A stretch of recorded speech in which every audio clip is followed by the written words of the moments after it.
My name is Elise Tran. I'm 31, and I build things people never notice: bridges, retaining walls, the bones that keep a city from sliding apart when it rains too hard. I live in Denver. I drive a 10-year-old Honda with a cracked phone cradle and a stubborn check engine light I pretend not to see. To most people, I am exactly what my boyfriend once called me when he thought I wasn't listening: middle class, stable, boring. He didn't say it to my face. He said it at his own birthday party. It was almost midnight. 15 people crammed into our small apartment, friends from his school days, two coworkers who drink like they're still 22, and Sophie, the best friend who always speaks like she's on a panel. Music low, laughter high, Denver glittering beyond our windows like a patient heartbeat. I went to get ice. In the kitchen, I stood at the freezer with the scoop, listening to that thin, metallic scrape. The air back there was cooler. The hallway wall hummed, the way old buildings do. I was grateful for the minute alone. I don't love parties. I love the cleanup. Order restored, surfaces wiped, every glass pointing back to the cupboard like a compass needle. That's when I heard Evan. Not loud, not cruel, just honest in the way people are when they believe the truth won't find them later. I love Elise, he told Sophie, and I heard the careful pause he uses before a pivot. But sometimes I wonder if I'm settling. She's wonderful, but she's so comfortable being average. My parents keep asking when we're getting married, and I keep pushing it back because I'm not sure I can build the life I want with someone this content being... He exhaled a laugh that wasn't quite a laugh. Middle class. If she made more money, if she was more ambitious, maybe I'd feel differently. Maybe I'd have married her already. The scoop stilled in my hand. The freezer motor clicked. Somewhere in the living room, the cheap disco lights we'd borrowed from a friend rotated green to blue to red. I didn't walk in and throw the ice. I didn't say his name. Instead, I set the scoop down, pressed the freezer door shut with my hip, and stacked plastic cups like I was learning to count. I have learned this about myself. When pain arrives, I don't shout. I measure. I carried the cups back out, smiled, rested my hand on Evan's shoulder when someone started singing. I let Sophie hug me, like she'd been saying only kind things. I watched Evan blow out candles and close his eyes just a beat too long. I put out the cake plates. I laughed when laughter was required. I was a good guest at my own life. Evan kissed my hair when the song ended. Back in a sec, he told me, heading toward the balcony to take a call, and I nodded like I wasn't inventorying every time he'd asked to wait a year on the wedding. Every time he'd compared us to friends who honeymooned in Bali, every time the word realistic had picked up an apology on his tongue. After everyone left, he fell asleep too quickly, the way people do when they're sure they did nothing wrong. I lay awake until the edge of the curtains turned the color of a bruise before sunrise. By 9 a.m. I had decided. I made coffee. I sat at our wobbly pine table and opened my laptop. The folder I needed wasn't on my desktop. It never is. I typed a password inside another password and clicked the innocuous blue logo that contains my family's most complicated story, Carter Holdings. My grandfather built something no one in our family expected. Tiny, patient investments that he nurtured like tomatoes in 5-gallon buckets behind a rented house. He built through frugal years and bad luck and a war he never talked about. And when he died, what he left us was not just money, it was quiet power. I don't wear it on my body. I don't lead with it in rooms.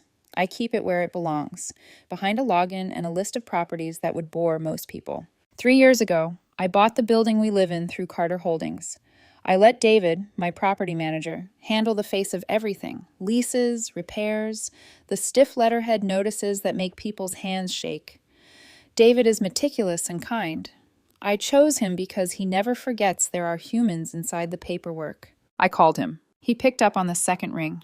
Elise, everything all right with 3B? I didn't get a ticket. Everything's fine with the sink, I said. I could hear him typing. He does that whenever he's nervous, as if he can answer anxiety with a keystroke. I need a 30-day notice drafted. Owner reclaiming the unit. A pause. For 3B? Yes. You've never... He stopped himself. Do you want to talk about... No, I said, and then softer. I'm sure.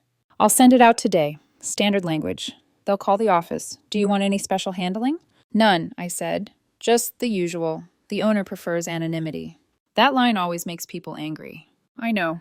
When I hung up, the apartment looked exactly as it had at 2 a.m. Streamers sagging, lipstick ghosts on the rim of 2 glasses, a single candle stubbed into a plate of crumbs. I cleaned slowly, deliberately, as if neatness could make a decision kinder. 48 hours later, Evan found the paper taped to our door. I was in the kitchen, slicing the heel off a loaf of bread. His keys jingled in that tuneless way that always told me when he was home. The bag hit the entryway chair. Then silence. "Elise?" His voice sounded careful, as if sound might crack the page. "What is this?" I wiped my hands, walked out. The notice looked exactly like it always looks. 30-day notice. Owner reclaiming property. Carter Holdings letterhead that might as well be a blank mask. "There has to be a mistake," he said, half laughing, already dialing the number on the bottom of the page. "We've been model tenants. We've never been late." I watched him talk to David, watched him get the same answer everyone gets. No mistake. The decision is final. The owner handles everything through management. When he hung up, his face was pale in a way I'd never seen. "What do we do?" he asked. "We figure it out," I said. I kept my voice warm enough to live in. He paced. "If we'd bought when I said, if we had a down payment, we wouldn't have to deal with this. This is exactly what I mean. We're at the mercy of people with money." I held my breath until the sentence ended. Then I set plates for dinner. That night, he called Sophie. He tried to keep his voice low. I tried not to hear. But old buildings carry sound like secrets they can't keep. "If Elise made more money," he said, "we wouldn't be in this mess. We'd be protected." Sophie made the right noises. She always does. She also said, "Maybe this is the universe nudging you to think about your future." The word nudging hit me like a shoulder in a crowded hallway. I took my laptop into the bedroom, closed it without opening anything, and sat with my hands flat on the lid. Part of me wanted to tell him right then to unmask the owner and end the performance. Part of me wanted him to feel the weight of a door you don't control. I thought about my older sister, Natalie, who says truth without anesthesia. "You can't teach someone the texture of power by giving a lecture," she once told me. "You teach it by letting them hear the click of a lock they don't own." On the 4th night, I made us pasta with nothing fancy in it and poured 2 glasses of the cheap red we both pretend is good for weekdays. Evan scrolled rental listings, groaning at numbers that made his eyebrows climb. "I need to tell you something," I said. He looked up, grateful for any sentence that might turn into a solution. "Please tell me you found a place." I shook my head. "No, it's about the notice." He waited. "There wasn't a mistake," I said. My voice didn't shake. "I know exactly who owns this building." "Who?" he asked, laughing a little. "Can we sue them?" I set my glass down carefully, the way you set down news that will change the shape of a room. "I do," I said. "Carter Holdings is mine. I bought the building 3 years ago." The sentence landed and didn't bounce. He smiled like I was being clever, then waited for me to laugh. I didn't. The smile drained from his face in slow motion, like someone pulling the plug on a neon sign. "Elise," he said, "that isn't funny. It isn't a joke. If you owned it, why would we pay rent?" "To keep us honest," I said. "To keep me honest. To know what you loved." "That's not honesty," he said, standing so fast his chair bit the floor. "That's a 6-year lie." "Is it?" I asked. "Or is it withholding something because I needed to believe I was loved for who I am, not for what my grandfather built?" He stared at me like I was speaking a language he didn't want to learn. "This is insane." "What you said at the party wasn't," I answered, and I watched the memory cross his face. The kitchen, the cups, the sentence he thought evaporated in the dark. "I heard you, Evan. Every word." He opened his mouth, closed it. I was drunk. "Drunk words," I said, "are sober thoughts." Silence. Only the hum of the old refrigerator and the soft tap of pasta water finding its way back to stillness. He blinked. "What does this mean?" "It means the notice stands," I said. "You have 30 days. I'll give you space. I can stay with Natalie, but in 30 days, I need you gone." "Where am I supposed to go?" "You're a capable adult with a job and a family," I said, hating how calm I sounded.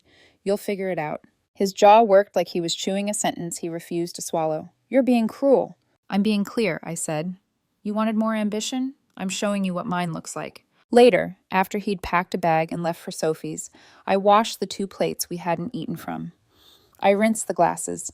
I put the forks back in the drawer where they belong, teeth up, every handle aligned. When the kitchen dried, I turned off the light and stood in the doorway, listening to the building breathe. From down the hall, the paper on our door rustled, the faintest sound of a life turning its page. Evan didn't come home the next night. He texted at 12:14 a.m. 2 blue bubbles that tried to sound adult and measured, and instead sounded like a hallway argument through a closed door. Staying at Sophie's for a few days. Need space to process. This is a lot. I typed, okay, deleted it. Typed, take the time you need. Deleted that, too. I put the phone face down like it was watching me. In the quiet, the apartment wore the shape of him, his jacket on the chair back, his cologne living in our hallway like a ghost that paid rent. In the morning, I called David. Ground rules, I said. If he calls the office, keep it professional. No details about me. Document everything. He's already called, David said. 3 times last night. Polite at first, then less so. He said faceless corporations are parasites. I started to explain Carter Holdings is actually... Don't, I cut in. You don't have to absorb the philosophy of a man avoiding a mirror. He exhaled a laugh that wasn't a laugh. Copy. One more thing. He asked about legal retaliation. Said he might go public online. Tenant forums. Social media. Let him, I said. We'll respond with the lease, the clause about owner reoccupancy, the clean compliance history. And David? Yeah. Be kind. Not because he deserves it. Because we do. After we hung up, I packed a week's worth of clothes. The act felt clinical. Denim folded on the seam, running shoes toe to heel, toothbrush slotted like a scalpel. I opened the junk drawer and found the party napkin I'd used to write a grocery list, the one I'd slipped into the drawer without thinking as I cleaned. On the back, a handwriting that wasn't mine. Next year, Tuscany, not realistic, real. A looping S at the end. I held the napkin like it might burn me. Sophie's note. I could see it, their heads bent together at the sink, his laugh going quiet at the edges. He must have grabbed a pen from the counter, turned a napkin into a promise he never intended to tell me. Not evidence, not proof, just another filament in a light I no longer needed to switch on. I slid the napkin back and shut the drawer. By noon, I'd moved into Natalie's spare room. My older sister has a way of seeing the bone beneath the skin of any story. She poured coffee and did not ask if I was sure. So, she said, you took the mask off. I let him try to kiss it first, I said, and we both smiled at the same time, the black humor we were raised on. Is this about punishment? No, I said, surprising myself with how quickly the answer arrived. It's about precision. She nodded. Evan's not wrong to want security. He's wrong about where it comes from. From money. From the person holding the money, she corrected. Money in your hand is a tool. Money in your head is a god. She softened. You gave him the sound of the lockless. He can choose to call it cruelty, or he can learn the pitch of his own key. I slept hard that night at Natalie's. No window light of our apartment, no cough of old radiator. In the morning, the messages began. Sophie, I can't believe you evicted your own boyfriend. Who weaponizes real estate to win an argument? You proved every point he made about you. Me. Consequences aren't the same as weapons. She didn't respond. Evan's mother called in the afternoon. Her voice had that careful brightness reserved for hospital waiting rooms and holiday dinners that should have been emails. Elise, sweetheart, I've heard something. Evan is upset. He says you hid an entire life from him. I told him the truth when the truth mattered, I said.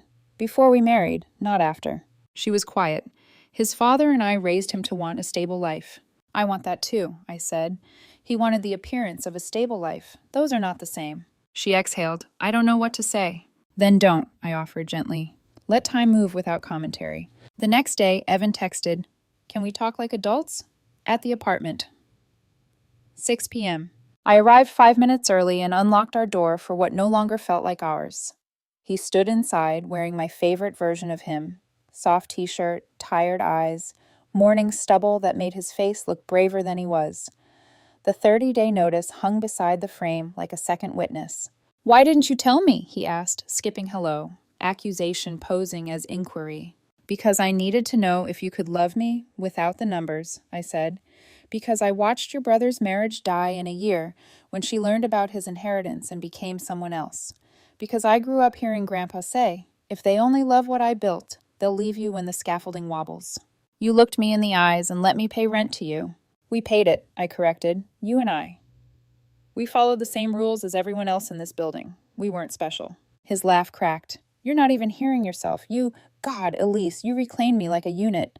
That paper is the only language you respect, I said softly. A boundary you can't argue into softness. He paced the small space like a defendant exercising a right. I said one thing, one night, and you detonated our lives.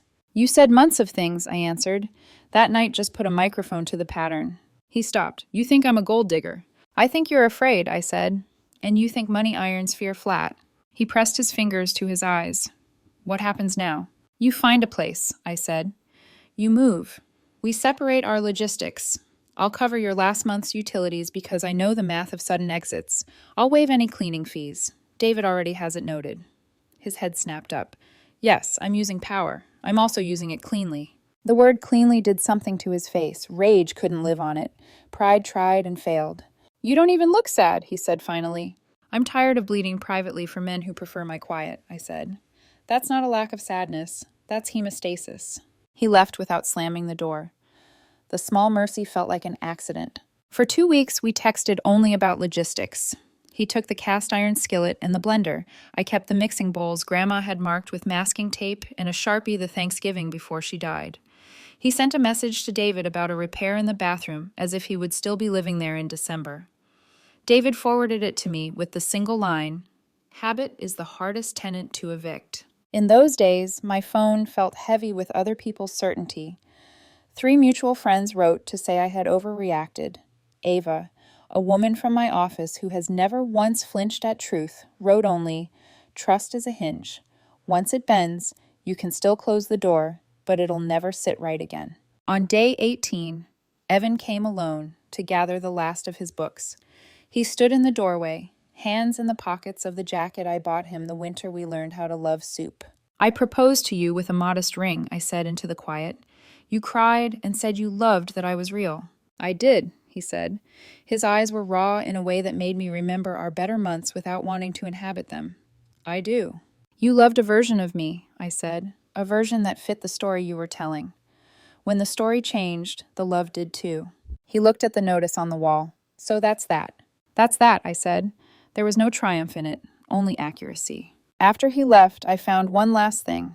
The napkin again, trapped beneath the flatware tray as if it had been trying to climb out.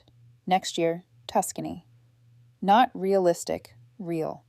I stared at the word real until it stopped meaning anything. Then I folded the napkin once, then twice, and tucked it into a box with the ring he'd given me. Not to keep, to mark. There is a difference. That evening, Natalie came over with takeout and a screwdriver to tighten the kitchen cabinet door that had been sighing open for months. Do you want me to say you did the right thing? She asked. No, I said. Say the true thing. She considered. You didn't humiliate him. You held up a mirror he didn't order. And if I'm wrong? You'll know because you'll feel hollow, not clear.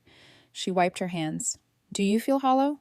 I thought of David's be kind, of waiving the fees, of not correcting Evan's mother when she referred to our life in the present tense because grief needs grammar to be gentle. I thought of the napkin folded away like a moth. I thought of how clean the word enough looked in the air when I finally said it to myself last night. I feel, I said, like the building is level. Then that's the true thing, she said. She raised her carton like a toast. To load-bearing honesty. We ate on the floor because the table suddenly felt ceremonial. The apartment hummed around us. Pipes knocking, the neighbor's kettle announcing itself through the wall, the steady heartbeat of a building that didn't care who slept inside it as long as the rent was paid and the radiators were bled in November. By the time the streetlights came on, the silence had changed temperature. It no longer sounded like abandonment. It sounded like room. At midnight, my phone lit up. A voicemail from an unknown number, a man's careful voice. Elise, this is Thomas, Evan's father. I'm not calling to argue. I thought you might need to hear a thing about where he learned to measure love. Call me back if you want. I stared at the phone until the message timed out and the screen went dark, leaving me alone with the faint reflected shape of my face, smaller than it looked in daylight, but more accurate. I didn't know it yet, but that voicemail would turn the story slightly on its axis, not away from what had happened, but toward the question underneath, what do we think money can save us from, and what do we lose when we let it decide? For the first time in days, I slept without dreaming. I didn't call Thomas back that night. I listened to his message 3 more times, though, once in the dark, once with the light on, and once the next morning while brushing my teeth, when I realized I was already composing a response in my head. When I finally called, he answered on the first ring. "Thank you for calling," he said, his voice careful, almost embarrassed. "I wasn't sure you would." "I wasn't sure either." "I'm not here to defend my son," he said quickly. "He's been doing enough of that on his own. I just thought maybe some context would help you understand what you heard that night." I sat down at my kitchen table, the one that had seen too many truth collisions lately. Thomas took a breath. Evan grew up watching his mother panic over every bill. We were teachers, both of us. Stable, yes, but never comfortable. When the fridge broke, she'd cry in the grocery store parking lot. He was 12 when he promised himself he'd never live like that again. For him, money doesn't mean luxury. It means oxygen. So when he talks about wanting more, it's not greed, it's fear. Fear. The word landed like something familiar and unwelcome. "I understand fear," I said quietly. "But fear isn't an excuse to measure love by income brackets." "I agree," he said. "That's why I'm calling. You didn't do anything wrong, Elise. You just held up a truth he wasn't ready to see. Maybe someday he'll thank you for it. Right now he's angry because the floor fell out from under him, but maybe that was the point." I closed my eyes. Maybe it was. Before we hung up, he said one last thing. "Don't let this make you smaller. You did something bold. Just don't let it turn you cold." It took me a while to understand what he meant. 2 weeks later, David called about a tenant in another building, a single mother behind on rent. She'd lost her job at the cafe downtown. "She's good people," he said. "Always paid on time before this. She asked for a few weeks' grace. Up to you." In the past, I would have said, "Follow policy." This time I said, "Give her the month. No late fee. Just ask her to keep me updated."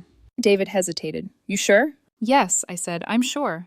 That same afternoon, a young couple came to view Evan's old unit. David sent me their application. Newly married, both working retail, stretching their budget to afford the deposit. "They really love the place," David said, "but it's a bit high for them." "How much lower would make it possible?" 200 less. I thought for a moment. That number, 200, was the same amount Evan once said I should save each month if I ever wanted to be serious about investing. The irony tasted sharp. "Drop it," I said. 200 less. Let them have it. There was a pause. "You know that's not how most landlords operate." "I know," I said. "That's why it matters." It became a quiet habit after that. Small mercies disguised as business decisions. I approved maintenance requests faster. Offered grace to tenants who needed a few extra days. When a college student's scholarship got delayed, I told David to waive half her rent that month. Power is strange. Once you see it from the inside, it's hard to ignore the weight of it. Evan's absence had settled into a rhythm. The texts stopped completely. Sophie blocked me on everything except email, where she occasionally sent pointed little sentences like, "Just so you know, Evan's moving on." I didn't respond. But one night, when the loneliness was too loud, I reread one of her old messages from before everything fell apart. "You and Evan are perfect because you both see potential in broken things." I almost laughed. She meant it as a compliment. 3 months passed before I saw Evan's name again. Not on my phone, but in the inbox of Carter Holdings. David forwarded an email titled "Reference Request." A new landlord was asking about him. I stared at the text box where I was supposed to check would rent to again. Yes, no, neutral. I typed, paid on time, clean record, left voluntarily after lease term. No issues. Would rent to again. I hovered over send for a long moment before hitting enter. Then I closed my laptop and sat with the quiet hum of the refrigerator, remembering the night I stood here holding the eviction notice, my hand shaking as much from hurt as from resolve. This was different. This was release. Spring came early that year. One Saturday in March, Natalie convinced me to go with her to a sustainability expo downtown. "You can't spend your whole life inside your spreadsheets," she said. "Besides, you used to love this stuff." We walked through rows of booths, solar startups, water recycling systems, people who still believe cities could be kind. I was halfway through a cup of bitter coffee when I turned too fast and collided with someone. The cup tipped. A streak of brown splashed across a stack of pamphlets and down his sleeve. "Oh my God, I'm so sorry," I said. He laughed. "Honestly, you just saved me from finishing that coffee. It was terrible." He was taller than me, maybe a few years younger, wearing a faded flannel shirt with ink smudges on his fingers. The kind of man who builds things before he talks about them. "I'm Elise," I said, handing him a napkin. "Caleb," he said, "architect, and apparently human coffee sponge." We both laughed. Something easy unlocked in my chest, something I hadn't felt in months. We talked for half an hour about sustainable housing, green infrastructure, and how people always claim they want affordable housing until it blocks their view. He said his firm was working on a low-cost urban renewal project. I told him I was in civil engineering. I didn't mention Carter Holdings. When he offered to buy me another coffee, I said yes, but only if it was from the food truck outside, the one selling $2 Americanos. He grinned. Deal. That afternoon, I realized something startling. I hadn't thought about Evan for nearly 3 hours. Over the next few weeks, Caleb and I started meeting for coffee, then walks, then the occasional movie. There was no performance, no subtle audition for a future.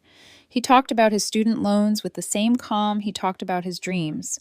When the check came, he'd smile and say, "Split it?" And I'd nod, grateful for the simplicity. He didn't ask about my salary, my apartment, or what kind of car I drove. He just asked if I liked hiking, if I preferred sunrises or sunsets, and if I'd ever learned to whistle. I hadn't. He promised to teach me. For the first time in a long time, I felt uncomplicated. One night, as we were sitting on the hood of his old Subaru watching the city lights flicker below, he said, "You always seem calm, like nothing gets to you. Were you always like that?" I smiled. No, I learned it the hard way. How? I hesitated. The truth sat between us like a sealed envelope. "I'll tell you someday," I said. He looked at me, then nodded. "Okay, I can wait." That was the thing about Caleb. He didn't fill silence with noise. He respected the space between sentences. I didn't know it then, but that patience would be the thing that saved me from repeating my worst mistake. Because the next time I told someone the whole truth about who I was and what I owned, it would be him. And that confession, unlike the first one, wouldn't break anything. It would finally begin something. 3 months later, the city felt lighter. Or maybe I did. Work was steady, my tenants were calm, and for once I could stand in my own apartment without feeling the echo of old arguments. Caleb and I weren't serious in the make a timeline way, but we were consistent. He'd come by after work with takeout boxes and muddy boots. I'd make tea and pretend my hair wasn't still tied up from a day at the site. He was the first man I'd met who didn't try to impress me by describing his 5-year plan. He'd just say things like, "If I can design something that breathes a little better than yesterday, that's enough." One night, while he sketched a concept for a low-income housing project on my kitchen counter, I realized how long it had been since I'd felt safe with someone's silence. Then the past knocked again. It came in the form of a message from Sophie, just a single line. "Did you know Evan's engaged?" I stared at the screen, waiting for the sting. Instead, I felt something softer. Not forgiveness, not quite indifference, just space. "I'm glad he's happy," I typed back. She replied almost instantly, "He says he learned a lot from you." I didn't respond. Some lessons are only real in silence. That weekend, Caleb and I went hiking up near El Dorado Canyon. He carried the food. I carried the dog-eared field notebook I always bring, but rarely use. Halfway up, we sat on a flat rock and shared cheap sandwiches. "Why do you look like you're somewhere else?" he asked, smiling. "I got a message about my ex," I said. "Apparently he's engaged." "Does that bother you?" "It should," I said honestly, "but it doesn't. That's new for me." He nodded, unwrapping another sandwich. Sometimes peace looks like apathy from the outside. That night, back in my kitchen, he was washing the dishes. Actually washing them, sleeves rolled up, humming some half-forgotten tune, when I realized I couldn't keep the secret any longer. I dried my hands and said, "Caleb, there's something I need to tell you." He turned off the tap immediately. That sounded serious.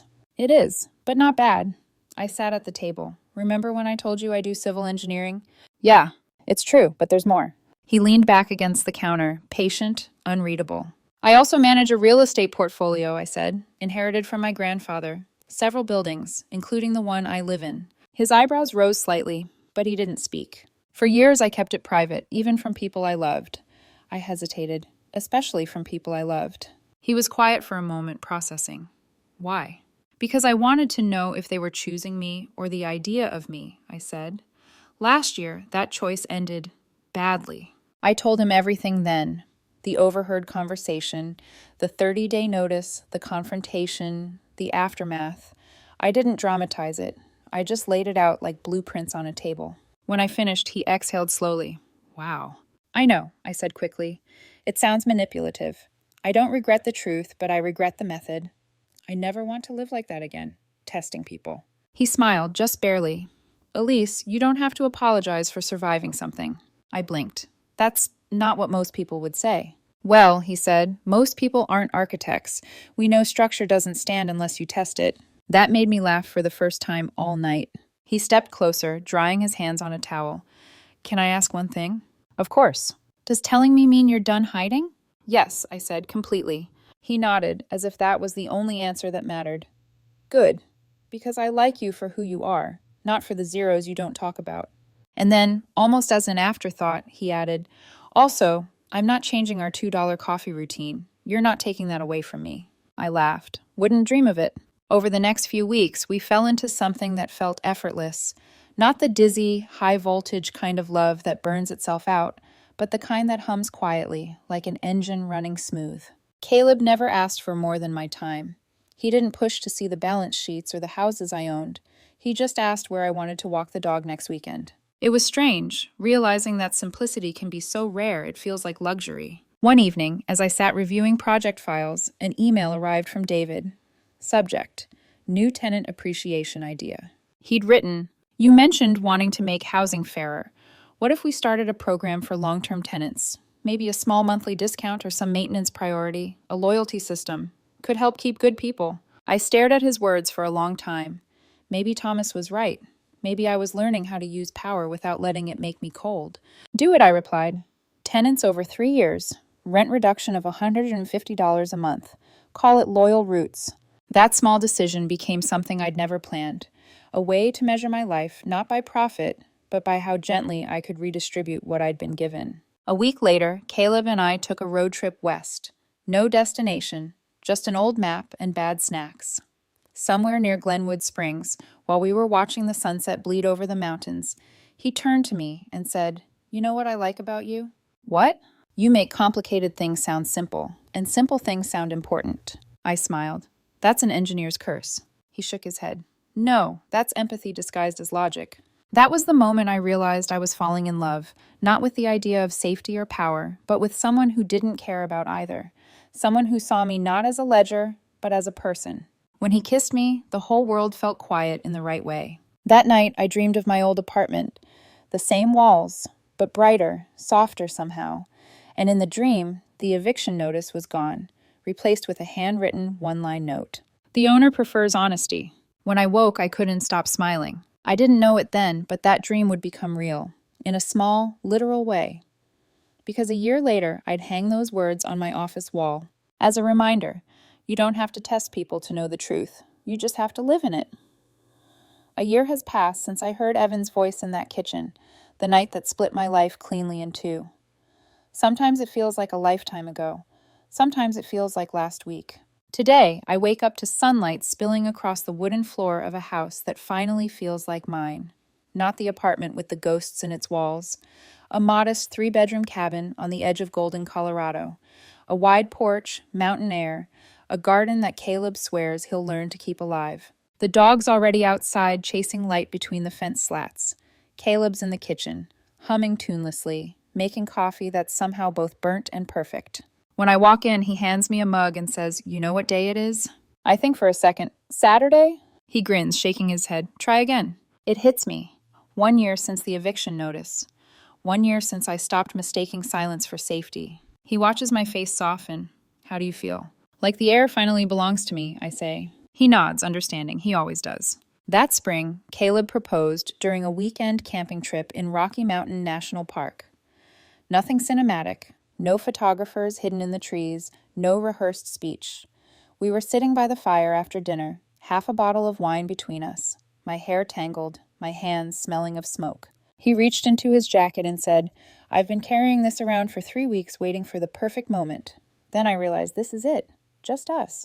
Just now. The ring wasn't extravagant. A thin band, simple diamond, handmade by a local artisan. I said yes before he even finished asking. He laughed. "That easy?" "Nothing about this has been easy," I said. "But this part can be." We kissed under a sky so wide it made our old fears look small. When we got home, I told him I wanted transparency. No hidden accounts, no half-truths. So I opened everything. The portfolio, the savings, the letters my grandfather left. Caleb listened, nodded, asked practical questions about sustainability and taxes. Nothing more. When I finished, he said, You know the difference between me and Evan? I raised an eyebrow. I'm afraid to ask. He smiled. Evan saw your money as a cure for his insecurity. I don't need you to cure anything. I already did my own work. Now we get to build something together. That line stayed with me. Build something together. Not depend, not save, not prove. Just build. A few months later, I launched the Loyal Roots program officially. David was skeptical. You're giving money away, he said. I'm giving stability away, I corrected. Different currency. We reduced rent for tenants who'd lived 3 years or more without late payments. Word spread quietly. Vacancy rates dropped to almost zero. People started planting flowers outside their doors. They repainted their walls, fixed the small things themselves. The buildings felt alive again. David told me once, they're staying because you treated them like owners. Maybe that's the point, I said. Everyone deserves to feel like they belong to something. Then, one afternoon, Ava called. Her voice had that mix of curiosity and caution that always precedes old names. Elise, she said, I heard from someone who heard from someone. Evan asked if he could send you a note. My heart didn't race, but something inside me braced. Through you? Yes, he didn't want to reach out directly. I hesitated, then said, read it. Ava unfolded the message on her end, voice low. I heard Elise is engaged. I'm glad she's happy. I've spent the past year in therapy trying to understand why I equated love with money. Watching my parents struggle made me think security meant never feeling small again. I see now how that made me measure everything, even her, by what I feared losing. I hurt her. I know that. I just want her to know I'm sorry, and I hope she finds everything she gave. Ava paused. That's it. I sat there, staring at the air in front of me. It wasn't anger or nostalgia I felt, just an immense quiet. Tell him I appreciate it, I said, and that I wish him well. Nothing more? She asked gently. No, sometimes closure is just deciding not to reopen the door. That night I sat outside with Caleb as the sky turned indigo. He asked, You okay? I am, I said. For the first time, I really am. We talked about the wedding, a small backyard ceremony, 40 guests, nothing performative, just family, a few friends, and the people who'd helped build the life we have now. Caleb said he wanted to string up lights between the trees. I said I wanted to bake the cake myself. He laughed. You'll overmeasure everything. That's how I know it'll stand, I said. A few days later, my sister Natalie came by with paint swatches for the house. You're disgustingly happy, she said, teasing. I know, terrible, isn't it? She smiled. You earned it. Then, serious. Do you ever think about that night? The party? Sometimes, I admitted. Not with anger, just clarity. Evan and I were never going to work. We loved different definitions of safety. He needed to be saved. I needed to stop saving people. Natalie nodded. You found someone who doesn't need saving. Exactly, I said. We want each other. That's enough. A week before the wedding, I hung a small frame print above my desk. Black letters on plain white paper. The owner prefers honesty. It started as a joke in my dream, but it became a mantra, a reminder that power doesn't have to hide to stay pure. Sometimes I still walk past my old building downtown. The new tenants, the young couple who moved in after Evan, have painted the balcony rail blue and hung plants along the edge. I don't tell them who I am. I just smile when I see them drinking coffee on the porch, arguing about groceries or weekend plans. Ordinary love, affordable joy. It makes me think of my grandfather, of the tiny tomatoes he used to grow in paint buckets behind that rented house. He used to say, the worth of what you build isn't in the walls, it's in the way people live inside them. He was right. So when people ask if I regret how I handled that year, the secrecy, the eviction, the heartbreak, I tell them the truth. Maybe I could have chosen a softer path. Maybe I could have spoken instead of testing. But the woman I became after it, she's someone I wouldn't trade for an easier version of myself. Evan taught me the danger of needing to be wanted. Caleb taught me the peace of being chosen. That's the difference. Need is survival. Want is love. Next fall, we'll marry under the trees behind our house. Nothing extravagant, no ballroom or designer gown. Just us, our families, and the quiet hum of a life built without pretending. Because sometimes the grandest thing you can build is something that finally feels simple.